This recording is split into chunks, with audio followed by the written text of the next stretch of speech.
shona inoti mbudzi kuzvarira pavanhu kuda kutandirwa imba. Nhasi unoti nemudzimai Diana Mahole uyo akasangana netsaona adonha mungoro. Chikumbiro chiri pakuti iko zvino izvi hapana chavanokwanisa kuzviitira.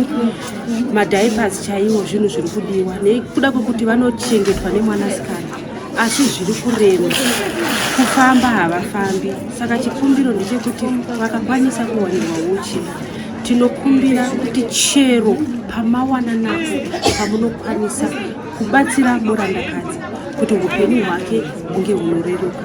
Uyewo tichichema navo pamwe chete nekuda kwekuti kuuya kwataita kusanyati kuno ndivo vane mwana ainzi Selekta akabayiwa nebanga.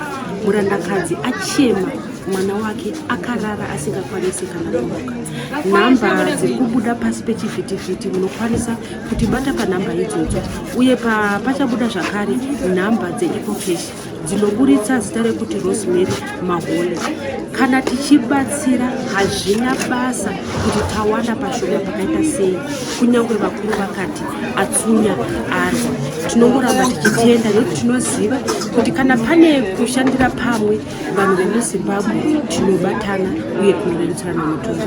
Zita rangu ndinonzi Stella Mamusha. Pamusoro yemhuri yeZimbabwe tinouyawo kumhuri yeZimbabwe kutsvaga rubatsiro. Amai vamuri kuona vagere apa havafambi, havana chavanokwanisa kuita kana kuzvibatsira havakwanisi.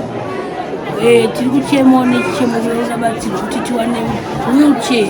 Mushure metsaona yavakasangana nayo yekudonha pangoro yakangomira isina kuti vachatsaona nemombe aiwa, asi mungoro vaiti vatoburuka mungoro vakabva vadonha ndobva vangoparalaiza muviri wavo wese.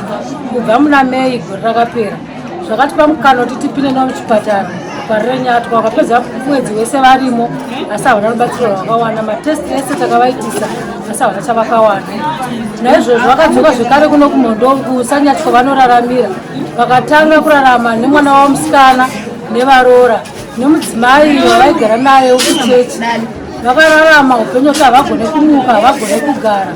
Vanoti kana vanoda kutosumudzwa vatoda vanhu vanokwana kuita varume 4 kuti vakwanise kuvabata. Ndinoti mumwe kuno kumusoro, mumwe kumakumbo, mumwe kusaidi, mumwe kusaidi.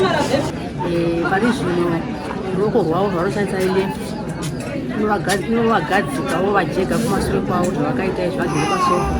Ogadzika pino padumbu ravo iro wegadzika jara ruoko rwavo rwavo ogadzika chikafu vokwanisa kudya. Kana sadza remukaka vanodya nesipuni. Kana sadza rinenge muriwo vanenge vachinokora shoma neshoma. Semunhu akarwarisa havadi sadza rokupisisa, sadza repakati nepakati. Ari munhu akarwarisa akapatuka ganda remaoko neganda remakumbo. Saka inyange ndichikumbiro dzangu ndechekuti vanetisawo nerudo ndachikumbira kuti ane rudo rwaMwari atidetsera nemichero.